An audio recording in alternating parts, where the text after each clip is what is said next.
Chapter 49. Then Jacob summoned his sons and said, Assemble yourselves, that I may tell you what will befall you in the days to come. Gather together and hear, O sons of Jacob, and listen to Israel your father. Reuben, you are my firstborn, my might and the beginning of my strength, preeminent in dignity and preeminent in power. Uncontrolled as water, you shall not have preeminence, because you went up to your father's bed. Then you defiled it. He went up to my couch. Simeon and Levi are brothers. Their swords are implements of violence. Let my soul not enter into their counsel. Let not my glory be united with their assembly. Because in their anger they slew men, and in their self-will they lamed oxen. Cursed be their anger, for it is fierce, and their wrath, for it is cruel. I will disperse them in Jacob, and scatter them in Israel. Judah, your brothers shall praise you. Your hand shall be on the neck of your enemies. Your father's sons shall bow down to you. Judah is a lion's whelp. From the prey, my son, you have gone up. He couches, he lies down as a lion. And as a lion, who dares rouse him up?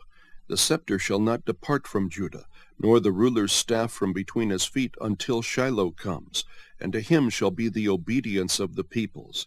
He ties his foal to the vine, and his donkey's colt to the choice vine.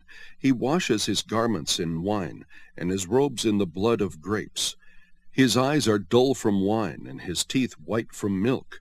Zebulun will dwell at the seashore, and he shall be a haven for ships, and his flank shall be toward Sidon.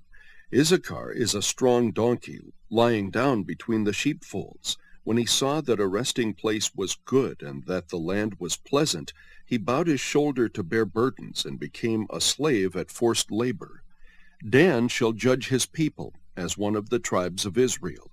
Dan shall be a serpent in the way, a horned snake in the path, that bites the horse's heels, so that his rider falls backward. For your salvation I wait, O Lord. As for Gad, raiders shall raid him, but he will raid at their heels. As for Asher, his food shall be rich, and he will yield royal dainties. Naphtali is a doe let loose. He gives beautiful words.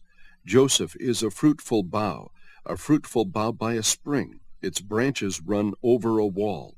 The archers bitterly attacked him, and shot at him, and harassed him. But his bow remained firm, and his arms were agile, from the hands of the mighty one of Jacob. From there is the shepherd, the stone of Israel.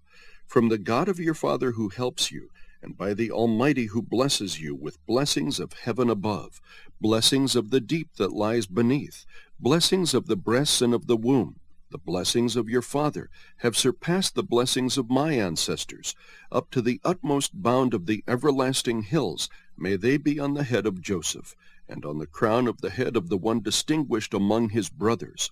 Benjamin is a ravenous wolf. In the morning he devours the prey, and in the evening he divides the spoil. All these are the 12 tribes of Israel, and this is what their father said to them when he blessed them. He blessed them every one with the blessing appropriate to him. Then he charged them and said to them, I am about to be gathered to my people.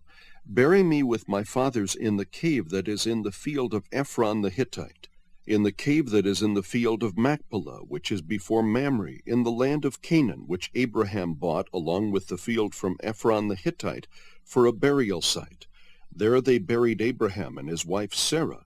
There they buried Isaac and his wife Rebekah, and there I buried Leah. The field and the cave that is in it purchased from the sons of Heth. When Jacob finished charging his sons, he drew his feet into the bed and breathed his last, and was gathered to his people.